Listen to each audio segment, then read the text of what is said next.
है कि ये मुसलमान मुझे वोट देंगे, क्योंकि वो सांप्रदायिक पार्टी के खिलाफ वोट देते हैं। मुसलमान विकास के लिए वोट नहीं देते, वो सांप्रदायिक पार्टी के लिए उनके खिलाफ देते हैं।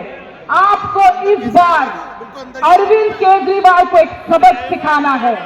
वो सबक ये है कि एक मुसलमान की वोट कीमती वोट है। ऐसा नहीं कि विकास नहीं है तो हम वोट नहीं देंगे, ये दिखाना पड़ेगा, उनको सिखाना पड़ेगा एक सबक कि मेरे यहाँ रोड नहीं है, पानी नहीं है, गंदी पानी आती है, बिजली ठीक तरह से नहीं आता है। क्या विकास किया है अरविंद केजरीवाल आप लोगों के लिए? कुछ नहीं।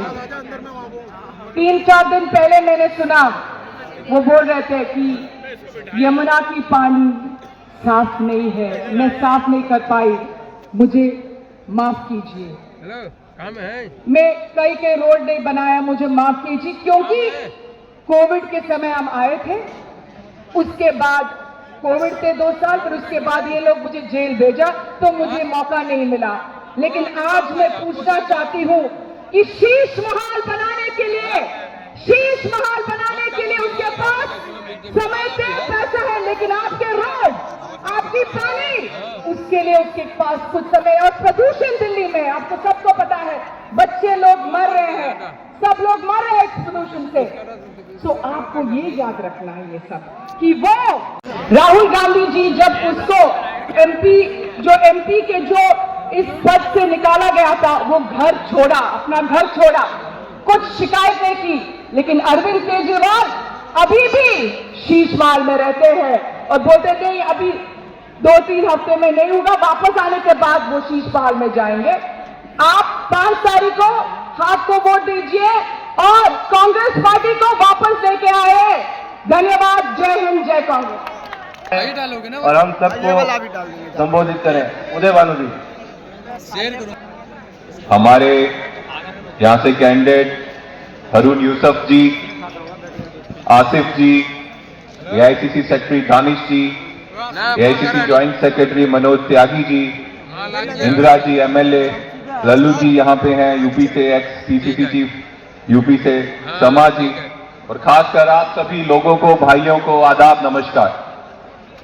साथियों, ज्यादा दिन तो नहीं रह चुके, चुनाव आने वाला है, सर पे है, और ज्यादा समय अब ये सोचने का भी नहीं है कि हमें किस तरफ जाना है। एक तरफ वो सरकार है, एक तरफ वो वाले लोग हैं जिन्होंने 10 साल से हमें झूठे वादे किए। पिछले 5 साल पहले जब वो अपने वादों में फेल हो गए तो केजरीवाल जी ने कहा 5 साल और दे दीजिए, एक बार मुख्यमंत्री और बना दीजिए, इतना काम करूंगा, यमुना को साफ कर दूंगा और इतना साफ करके बताऊंगा कि वहां डुबकी मार के बताऊंगा। साथियों, आज हम सवाल पूछना चाहते हैं कि अगर आपने दिल्ली की इतनी सफाई की, यमुना की इतनी सफाई की, तो केजरीवाल जी यमुना में डुबकी मारी अगर आप में हिम्मत है। लेकिन वो नहीं मारेंगे, उनको पता है वो बीमार हो जाएंगे। यमुना को उन्होंने बिल्कुल साफ नहीं किया और प्रदूषित करने का काम किया। साथ में वादा किया था केजरीवाल जी ने, मुझे इस बार फिर से मुख्यमंत्री बना दीजिए, 5 साल इतनी सेवा करूंगा कि दिल्ली की जो सड़कें हैं वो यूरोप की सड़कें, इंग्लैंड की सड़कों की अच्छी सड़कें हो जाएंगी। अब तो दिल्ली रहते हुए मुझे भी काफी महीने हो गए साथियों। 1 घंटे से ज्यादा अगर बारिश हो जाए तो दिल्ली की सड़कों में पानी आ जाता है। दिल्ली की सड़कें छोड़िए, घरों के अंदर पानी आ जाता है। इसकी जवाबदेही केजरीवाल जी से पूछनी पड़ेगी। यहां पे कुछ वैसे पार्टी के कैंडिडेट होंगे जो मोदी जी के नाम पे, कुछ वैसे कैंडिडेट होंगे जो केजरीवाल जी के नाम पे वोट मांगेंगे, और अगर कहीं गलती से विधायक बन जाए तो फिर 5 साल की छुट्टी में चल जाएंगे। साथियों, आपको साथ देना है ऐसे कैंडिडेट्स का, हमारे ऐसे बड़े भाइयों का जो 4-5 साल आपके बीच में रहेंगे, सुख में दुख में आपके बीच में रहेंगे, आपके सुख दर्द के साथी बन के रहेंगे। वैसे कैंडिडेट की जरूरत चांदी चौक के लोगों को है, जो उनके सुख दुख में उनके साथ रहे, उनके बीच में रहे। साथियों, फैसला आपके पास है, आपको करना है। आज वो कह रहे हैं कि अगर गंगा साफ नहीं हुई, यमुना साफ नहीं हुई, लेकिन आज वो कह रहे हैं मुझे एक बार फिर से मुख्यमंत्री बना दो। अगर फिर से मुख्यमंत्री बना दिया तो 2000-3000 खाते में डलवा दूंगा। अभी भी अगर हम यहाँ पे चांदनी चौक में बात कर रहे हैं, और अगर बात करें तो पोल्यूशन का इंडेक्स 350 से ज्यादा है। आज की डेट में अभी 450 से ऊपर है। अगर 450 से ऊपर अगर अभी भाई हम सांसें ले रहे हैं ना, तो इसका मतलब ये जहरीली सांसें ले रहे हैं। चलो हम थोड़े युवा हो चुके हैं, हम युवा हैं, बच्चों का क्या, बुजुर्गों का क्या, इस जहरीली सांसों से जो उनको बीमारियां लग रही हैं उसका क्या, इसकी जिम्मेदारी किसकी थी? पूरे भारतवर्ष में एक दिल्ली ऐसा प्रदेश है यहां पे पोल्यूशन के कारण दिल्ली बंद रहता है, छुट्टी लेनी पड़ती है। और किस देश में ऐसा कोई प्रदेश नहीं जहां पे पोल्यूशन के कारण ऐसा हो। अब तो किसी प्रदेश की फसलें भी नहीं चल रही, अब तो किसी प्रदेश से कोई इंडस्ट्री का धुआं भी नहीं आ रहा, तो अब किस पे आरोप लगाएंगे केजरीवाल जी? अपने ऊपर रिस्पॉन्सिबिलिटी, जिम्मेदारी लेने की जरूरत है। याद है हमें शीला दीक्षित जी का वो समय, एक दिन भी पोल्यूशन के कारण दिल्ली बंद नहीं रहता था। ऐसी सरकार चाहिए दिल्ली वालों को। और एक चीज मैं आप सबको कहना चाहता हूं, पोल्यूशन से बच्चों की तबीयत खराब होगी, लंग्स की बीमारियां लगेंगी, बुजुर्गों की तबीयत खराब होगी, जान को भी खतरा हो सकता है। तो इस हमारी जान का, बच्चों का, हमारा बुजुर्गों की जान की कीमत इस बार केजरीवाल जी ने 2000-3000 लगाई है क्या साथियों? ये सवाल आपको उनसे पूछना है और इस सवाल का जवाब 5 तारीख को आपको उनसे देना है कि हमारी जान की कीमत 2000-3000 नहीं हो सकती। आपको हमें प्रदूषण फ्री दिल्ली देना पड़ेगा, आपको जिम्मेदारी लेनी पड़ेगी। अगर आपसे नहीं होता तो ऐसी लीडरशिप यहां बैठी है जो दिल्ली को पोल्यूशन फ्री करेगी, क्राइम फ्री करेगी और फिर से डेवलपमेंट वाला दिल्ली बनाएगी जो शीला दीक्षित जी के समय था। यही उम्मीद मैं आपसे करता हूं साथियों, आप हमेशा ये चीज याद रखेंगे और 5 तारीख को कांग्रेस के प्रत्याशी को वोट डालेंगे, यही अपील आपसे है। धन्यवाद, जय हिंद। आप सबकी जिस सचिव ने तो प्रत्याशी जो कि कांग्रेस पार्टी ने उनको कांग्रेस का टिकट देकर आपके बीच से विधायक का चुनाव लड़ाने की आप लोगों के भरोसे पर उनको यहाँ पर भेजा है। आसिम भाई, हारून यूसुफ जी यहाँ पर हमारे राजस्थान से, आपके दिल्ली के प्रभारी भाई दानिश भाई जी, और अभी आपको जो शीला भाषण दे रहे थे यूथ कांग्रेस के राष्ट्रीय अध्यक्ष और सभी मंच पर विराजमान सभी सीनियर नेतागण। साथियों, आप सबको पता है कि जिस तरीके से इस दिल्ली को बर्बाद करने का काम पिछले 10 साल से हो रहा है, इस दिल्ली को जहां होना चाहिए था वहां आज दिल्ली है नहीं। आप सबको मालूम है कि किस तरीके से वेगनार में बैठकर एक बैरूपिया आते हैं, लोकपाल बिल लाने की बात करते हैं, भ्रष्टाचार खत्म करने की बात करते हैं, और आज सबको पता है वो भ्रष्टाचार के कारण उनके मंत्री जेल में जा रहे हैं और वो खुद जेल में जाकर आए हैं, छुट्टी लेकर आए हैं, और जैसे ही चुनाव खत्म होगा फिर भ्रष्टाचार के कारण वो जेल में जाएंगे। और भ्रष्टाचार भी कौन सा है? शराब घोटाला। शराब, आप सबको पता है कि जो व्यक्ति 2 जून की रोटी कमाता है रोजाना, उसमें से आधा पैसा शराब में खर्च कर देता है, उसके बच्चे रोटी के बिना बिलखते हैं। ऐसी नीति लाने के लिए उन्होंने घोटाला किया और वो जेल में जाकर आए। आज सबको मालूम है इस देश पर किसका राज है? इस देश पर भाजपा का राज है और भाजपा के नीति को आप लोग देख रहे हो।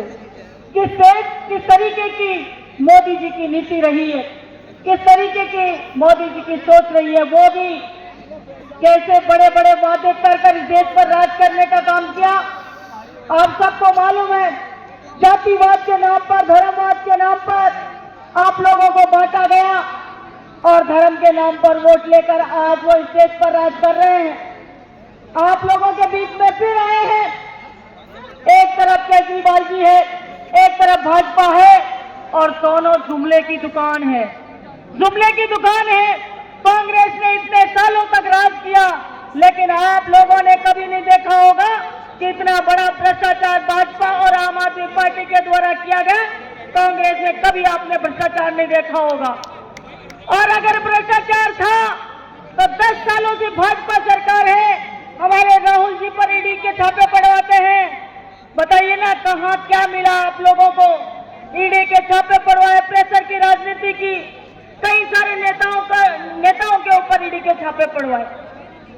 और आप सबको पता है भी जो भी भ्रष्टाचार में लिप्त मिला उन सबको थोड़े दिनों बाद में बीजेपी में शामिल किया जाता है और उनको वॉशिंग मशीन से धुलाई करके एक बढ़िया नेता भाजपा के अंदर बड़े पद पर बिठा दिया जाता है। ऐसी राजनीति को आपको सोचने और समझने की आवश्यकता है और आने वाली 5 तारीख को हमारे कांग्रेस के प्रत्याशियों पर हाथ के पंजे पर मोहर लगाकर आपको कांग्रेस को जिताना होगा, क्योंकि आप लोगों की पूंछ भी जमी होगी जब आप कांग्रेस को जिताएंगे और इस देश को, इस दिल्ली को आगे बढ़ाने का काम करेंगे। आज दिल्ली के हालात देखे नहीं जाते। आज झुग्गी झोपड़ी में रह रहे इन लोगों की क्या हालत है। मैंने भी सुना था, मैंने भी पिछली बार जब विधायक थी मैंने देखा दिल्ली में कैसे विद्यालय हैं। मेरे राजस्थान से बहुत सारे टीचर यहाँ पर टीचर हैं दिल्ली सरकार के अंदर।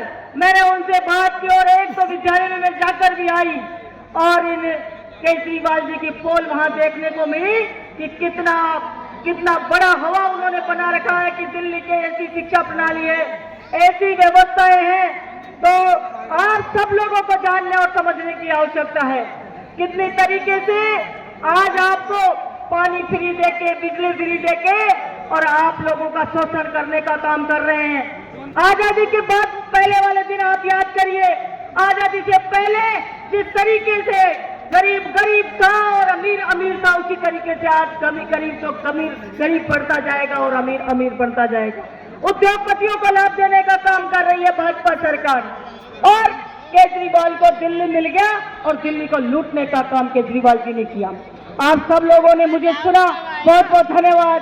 जय हिंद, जय भारत।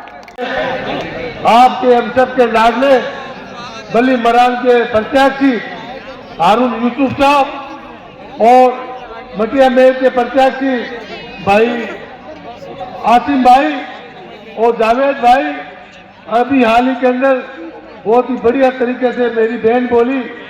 राजस्थान से विधायक इंदिरा मीणा जी, पूर्व विधायक नसीम अख्तर जी, भागपरता थम गया है, समय आ चुका है। सभी लोग कांग्रेस की तरफ देख रहे हैं, तो मैं तो आप सभी का धन्यवाद देता हूं जो आप लोगों दिल्ली वासियों ने, खास तौर पे मटिया महल, बली मरान, सभी दिल्ली के लोगों ने मन बना चुके हैं कि कांग्रेस पार्टी को जिताना है। हमारी कांग्रेस पार्टी ने घोषणा पत्र का भी घोषणा किया है, 25 लाख रुपए का इलाज मुफ्त में होगा। जेब के अंदर आप कार्ड लेकर जाइए। हमारी पूर्ववर्ती सरकार राजस्थान सरकार चलती थी, 25 लाख रुपया इलाज एक कार्ड लेकर जाते थे, हॉस्पिटल के अंदर उसका इलाज होता था। चाहे स्टेट का मामला, हार्ट का मामला, ये कुछ भी मामला हो, पहले इस तरह से गरीबों के इलाज होते थे। तो घर हमें समय का अभाव है। मैं आपसे ये कहना चाहता हूँ, कल मोदी जी ने बजट दिया है, उस बजट में लोगों को आशा थी कि पेट्रोल के, डीजल के, गैस के दाम कम करेंगे, लेकिन उन्होंने कम नहीं किए। आज कच्चे ऑयल की कीमत 70 रुपये प्रति बैरल है और 100 रुपये लीटर मिल रहा है। तो पूर्व प्रधानमंत्री मनमोहन सिंह जी हुआ करते थे, 125 रुपये कच्चे ऑयल की कीमत थी, उन्होंने 60-65 रुपये के अंदर डीजल पेट्रोल दिए। दूसरी बाबा लूट रहे कि 12 लाख रुपए तक का टैक्स फ्री कर दिया। जिला कांग्रेस कमेटी के अध्यक्ष भाई जावेद मिर्जा जी, पूर्व कैबिनेट मंत्री हारून यूसुफ साहब, पूर्व कैबिनेट मंत्री आसिम अहमद साहब, यूथ कांग्रेस के राष्ट्रीय अध्यक्ष उदय भान जी, हमारी बहन विधायक बामनवास से राजस्थान से इंदिरा मीणा जी, जाकिर हुसैन साहब, सम्मानित मंच और सामने बैठे मेरे बुजुर्गों, भाइयों और मेरी माँ बहनों, मैं आप सबसे अपील करने आई हूँ कि कांग्रेस पार्टी को 5 तारीख के दिन भारी बहुमत से आप सबको वोट डालकर कांग्रेस पार्टी को जिताना है, क्योंकि आप और हम सबका एक ही मकसद, हम सब मंच के लोग आपसे अपील करने आए हैं।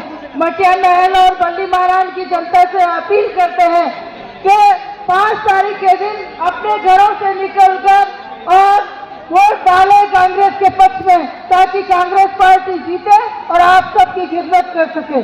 पहले भी बली मरान से हारून साहब ने और आसिम अहमद साहब ने, दोनों ने इस विधानसभा की खिदमत की, दोनों विधानसभा।